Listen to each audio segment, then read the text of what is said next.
me again, Little Pinay, and it's another solo travel adventure here in Bangkok.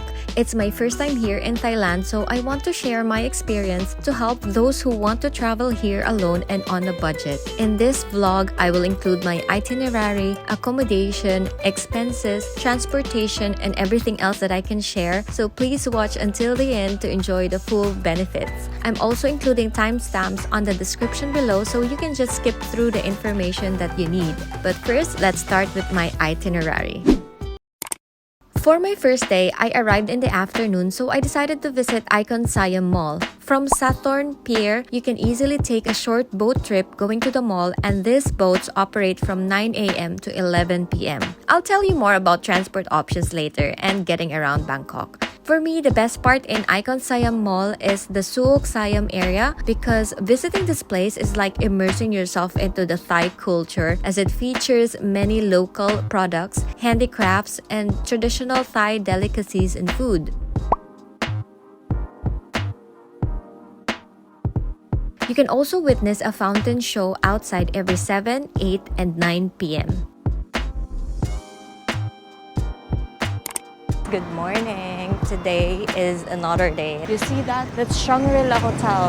I booked my accommodation near here, not in Shangri-La. But yes, it's now 6:21. I booked a tour for 7 a.m. That's why I'm so early. For my second day, I went on a tour to visit the floating market and railway market. I booked this with Tourmaster using the Klook app and paid around £28. We first visited the floating market, which is a 2-hour drive from Bangkok. Floating markets have a long history in Bangkok and reflect the traditional way of life of the people who live along the rivers and canals. The boat will slowly travel along the canal and you can either buy some souvenirs or just enjoy sightseeing. There's also a lot of food options from the many boat vendors here. I only bought coconut ice cream for 60 baht. We ended the boat ride at Lao Tuk Lak Market, which looks like Chinatown Floating Market Edition. I ordered Pad Thai here and it's so good. I'd rate it 9 out of 10. I also bought a local Thai coffee that is specially made by hand. It's like a combination of a strong bitter taste and very sweet taste, so it's kinda intense. I'm not a fan of the taste, but I highly recommend for you to try it for the experience.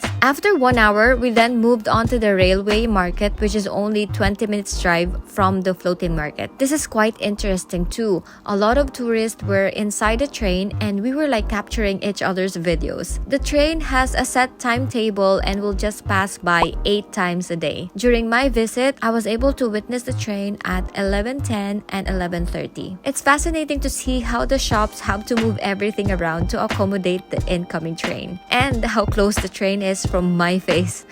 I've never been this close to a moving train before. I was a little bit scared actually, but the train was moving very slowly, so it was okay. There's also a lot of souvenirs and food for sale too. I bought some souvenirs here and some fruit. This is what we call dalandan in the Philippines. It's like sour oranges and it's best to eat with salt. Anyway, we finished the tour at around 2:30 p.m. and I rested for a few hours in my hostel before deciding to go out and check Khao San Road. Khao San area looks lively with a lot of bars, cozy restaurants, hotels, and God knows what happens there in the middle of the night. I was just curious because it's one of the areas I considered to stay in because it's really cheap. I think this is a good area if you are traveling with friends or if you are an extrovert and you want to meet friends or you really want to party.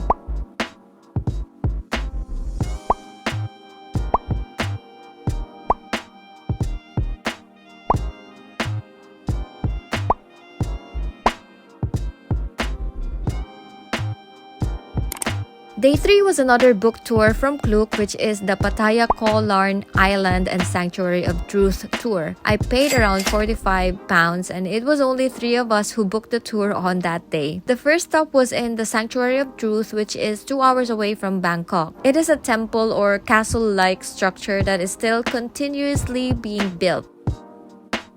There's a dress code to follow, but they can give you something to cover when you get there. You just need to give 200 baht deposit and they will give it back to you once you return it. We also had to wear a hard hat and follow a tour guide inside who was giving us information about the place and the meanings of the meticulous carvings inside. These are mostly incorporated with Hindu and Buddhist beliefs, which is so fascinating for me. What also amazes me is how the building is constructed entirely out of wood. Some areas don't even have nails in them, but only joint wood structures and glue. There are also other tourist activities here that you can do, such as Thai boat trips, elephant rides, horse carriage rides, speedboat, Thai costume rental. There's a restaurant and a small zoo, but I wasn't able to explore those anymore as it was already time to go to the next location. We then went on a ferry boat going to Larn Island and a short ride going to the beach front. I paid 100 baht to rent a sunbed, and that's already good for 3 hours. I wanted to swim, but it was a hassle to get wet and change, so I just took the time to grab something to eat and just relax by the beach. There are some activities that you can do here as well, such as banana boat ride, renting a jet ski, and other activities. At 3:30 p.m., we started heading back, but instead of the slow boat, we were on a speedboat. We also briefly visited the Pattaya City viewpoint before driving back to Bangkok. If I could turn back time, I would have not booked this tour, but instead would just go to Pattaya by myself and spend more time in Sanctuary of Truth, and then go to the beach side and rent a sunbed there in Pattaya City instead of going to Khao Larn Island. Day 4 was a DIY trip going to the ancient city, also known as Muang, Boran. The cheapest and easiest way to come here is by taking a BTS train going to Kiha and then booking an Uber car going to ancient city. Admission here is for 700 baht, but I booked my tickets in advance through Klook for around 20 pounds. This includes the ancient city entrance with a Thai costume and entrance to Erawan Museum too. As soon as I entered and showed my QR code, they gave me a map and a paper voucher for the Thai costume. I had to give them a security deposit of 1,000 Thai baht for the costume, which was then given back to me when I returned it. There's also an option to rent a golf cart, a motorbike, or a bicycle to go around. I opted for the bicycle because I wasn't confident in using the motorbike or driving the golf cart. I'm here in ancient city and it's a really massive place, so I had to rent, which is this one. This is my ride.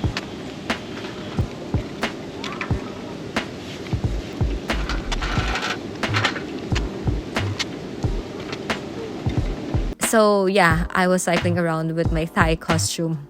The ancient city is like a huge 316-acre outdoor museum featuring Thailand's rich history and replicas of old significant buildings all around Thailand, such as the Grand Palace, Pavilion of the Enlightened, and a lot more. A 1-acre land is like one football field, so imagine the size of 300 football fields in one. It is that big. I spent more than 3 hours there, but one could easily spend the whole day there. I left because I also wanted to visit the Erawan Museum, but I got lazy when I was in the train, so I just decided to go back to my accommodation. In the morning of my 5th day, I decided to finally visit the famous temples of Bangkok, starting with Wat Arun, also known as the Temple of Dawn. It's a Buddhist temple decorated with porcelain shards. A lot of Thai costume rentals are within this area, so a lot are wearing Thai costumes and having their photographs taken professionally. And then after, I went on a boat ride to cross the river and visited Wat Pho and the Grand Palace. Wat Pho, also known as the Temple of the Reclining Buddha. This houses the largest collection of Buddha images in Thailand, including a 46-meter-long reclining Buddha, which is a representation of Buddha just before he passed into the afterlife, lying on his side with a calm and content expression. There are 108 bronze bowls in the corridor representing the 108 auspicious characters of Buddha, and visitors may drop coins in these bowls as it is believed to bring good fortune, and it also helps the monks to maintain the temple. It also houses a school of Thai medicine, and it's also known as the birthplace of traditional Thai massage, which is still taught and practiced at the temple.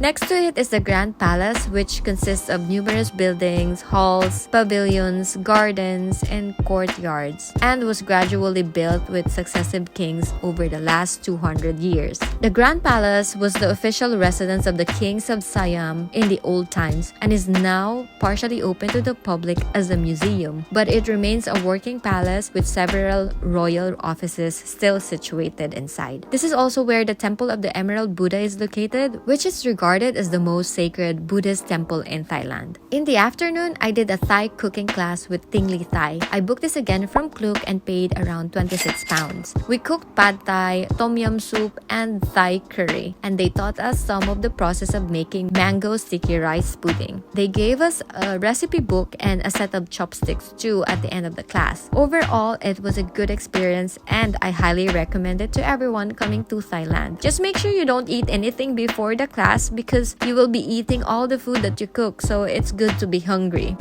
And yes, that's my itinerary, guys. I'm now back in London, and this is the part where I'm gonna talk about the other stuff, like my accommodation, the expenses, like everything that I paid for in there, transport options, getting around Bangkok, the airport, and other activities that you can do as well.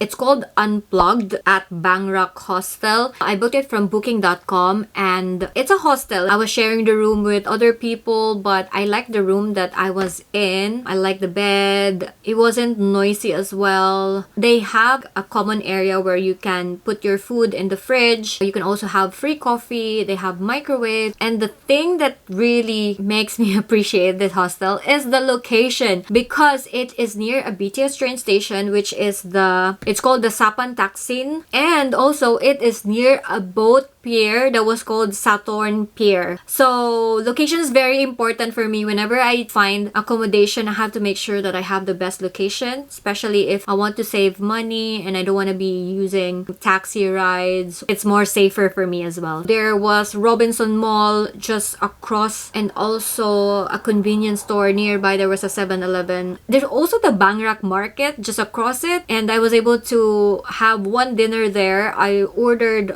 tom yum soup and it was so good. I paid 1,665 Thai baht for 5 nights. The only 2 things I didn't like is I have to remove my shoes from the first floor, and then my room is at the 3rd floor, so I had to leave my shoes there, and there was no elevator or lift, so I have to carry my luggage going up to the 3rd floor. But I think that's not too bad. Like, for what it's worth, it's not like that expensive. You can't have the best of both worlds.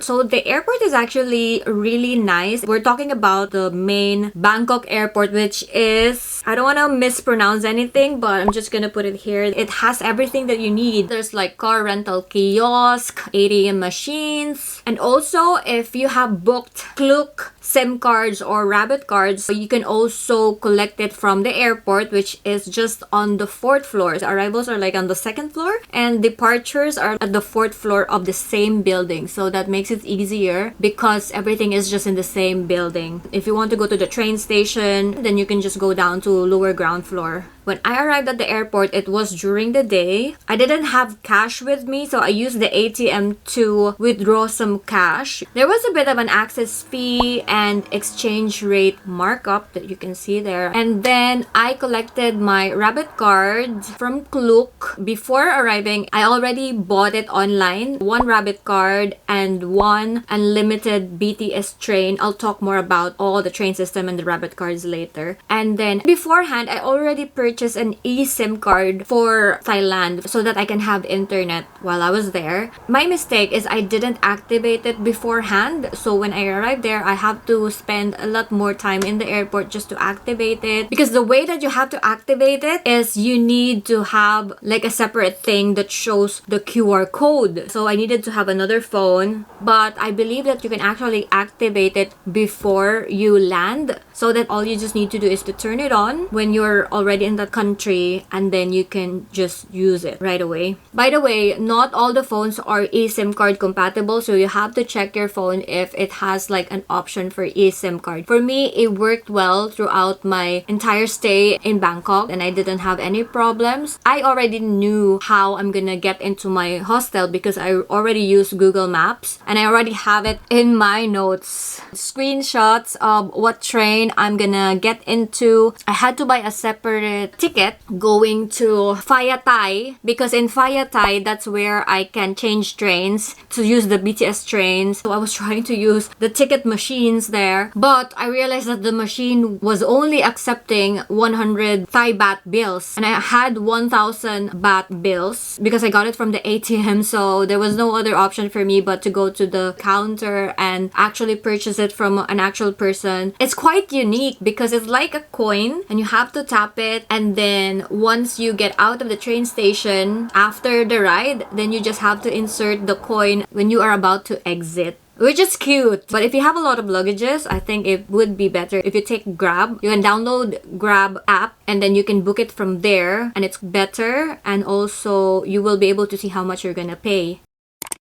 Getting around Bangkok, and even when for the first time that I was using public transport, it wasn't difficult for me because the train stations have enough signages, directions as well of where to go, and it's actually quite accurate with Google Maps. It's like similar to how the other train system operates in other countries. Like if you want to make sure that you're getting in the right train, you can check the direction of the train to which it is heading to. And you can also compare the platform number showing on Google Maps onto the actual platform that you are in. The BTS trains actually have air conditioning with them, so it's quite comfortable. I didn't experience any delays with it, so it was actually good. Now let's talk about Rabbit cards. So Rabbit cards is one of the rail pass, but this is not unlimited. Rabbit cards is just there so that you don't have to be queuing on the train stations for you to buy the ticket. All you just need to do is put some funds in the card and just tap in, tap out, and you can only use it with BTS trains, the Silom line and the Sukhumvit line.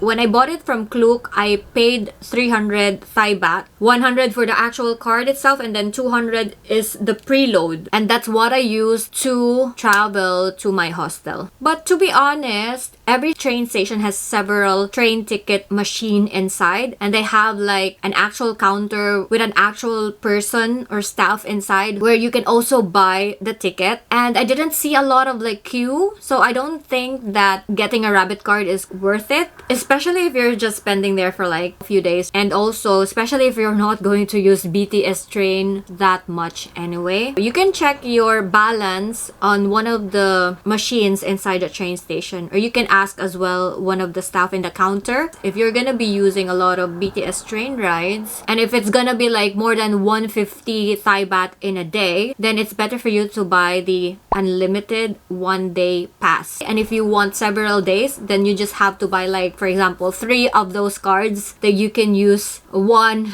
day at a time. Just to let you know, it's better to buy this like early in the morning, your very first ride, because once you use it, it's gonna expire at midnight on that same day. I bought one of that because when I went to the ancient city, I was expecting to use the train station quite a lot, because after ancient city, I was planning to go to Irawan Museum, which is like a little bit near the BTS train station. But again, in the end, I didn't go to Irawan Museum, so it didn't go to what I planned for it. But anyway, that's fine.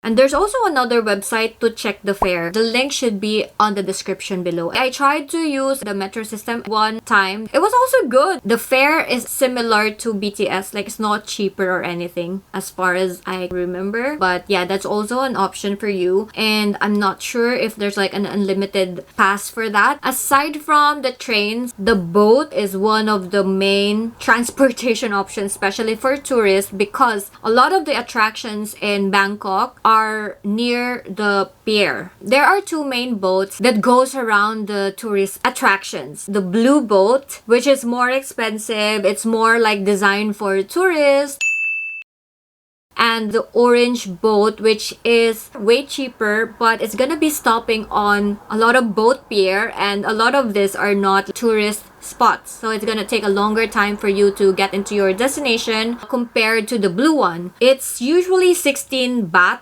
for the orange boat, and then for the blue boat, it's 40 baht. With the blue boat, you can actually buy a 1-day unlimited rides. I believe it was 140 Thai baht. But again, it's more comfortable, it's more fast. If you want to visit a lot of tourist attractions in one day, then this is good. Each pair has a specific code as well. It's usually a combination of a letter and a number, and these are some of the spots that you might be interested in. For example, you want to go to Chinatown, that's N5. Grand Palace is N9, and Khao San Road is N13. But just to let you know, the boat only operates from 9 a.m. until around 6 p.m. The last boat going from Khao San Road, which is N13, it ends at around 6:30 p.m. There was one time when I actually went to Khao San Road on a boat. I was planning to go back to my accommodation on a boat as well, but it was after 6:30 p.m. already, so I missed the last boat. Khao San Road is far from the train station, so the other option for me is either to use Grab or tuk-tuk ride, or to wait for a bus. I think I waited 30 minutes to an hour there, and it showed on the Google Maps it's gonna be arriving every like 15 minutes or 20 minutes, but it didn't arrive. A couple of guys were also waiting on the same bus. We were like waiting there for a long time. In the end, they booked Grab going to the nearest BTS train station. One of the guys asked me if I want to join. I was still wanting to wait for the bus, but I just joined them going to the train station.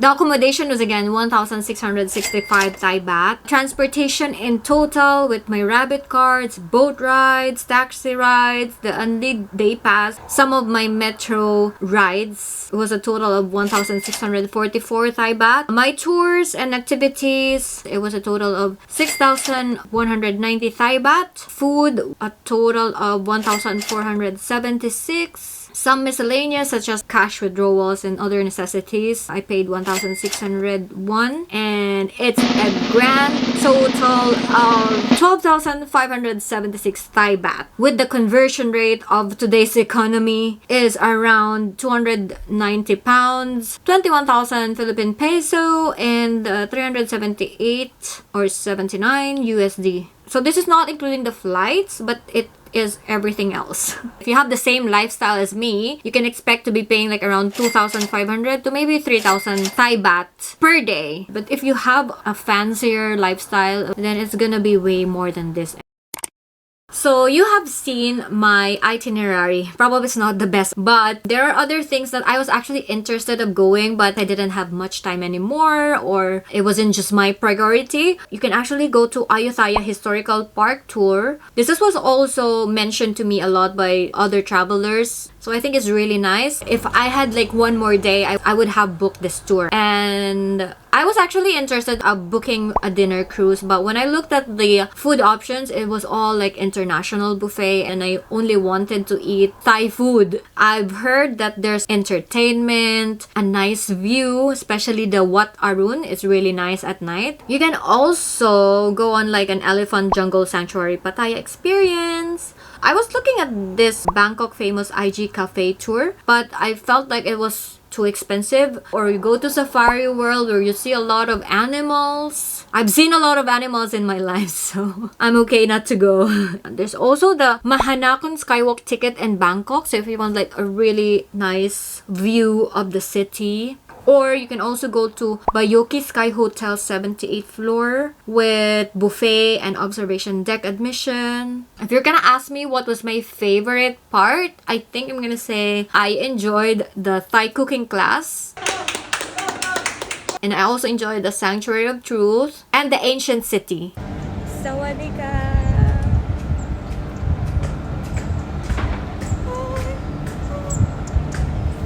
Maybe those are my top 3 favorites, but overall, I enjoyed my trip in Thailand. It was a bit warm, but you know, this is Southeast Asia we're talking about, so you gotta prepare. And for the last part of this video, I just want to share other things that I have observed. Initially, actually, I was thinking that because there's a lot of travelers here, they already know how to speak in English, they would be able to understand. But then I went on the tour, and one of the tour guides said that English is not one of the school curriculum, so it's difficult for people to understand English here. So the best way to actually communicate with them, and if you are more considerate and very mindful, then you're gonna be using Google Translate. But the two main things that you can learn is sawadee ka is hello, and kapun ka is thank you. But if you're a guy, then you say kapun krab.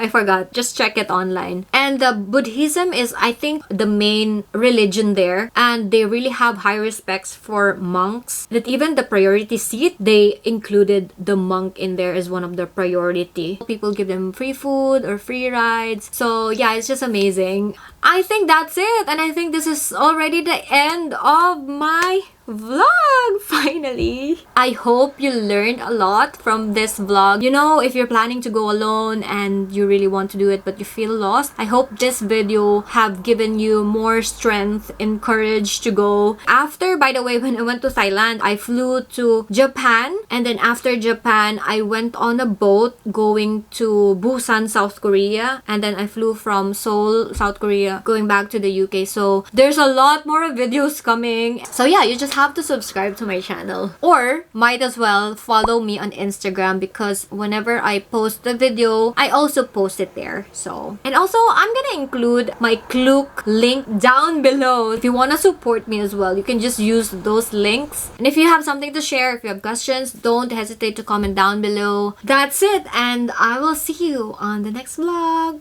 Bye! Thank you so much for your time! Bangkok,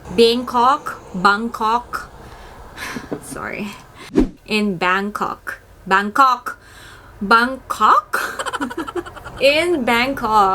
Bangkok, oh my gosh, I can't pronounce it, I'm having trouble. I've even noticed like my recordings, I couldn't really pronounce Bangkok properly, and I'm sorry.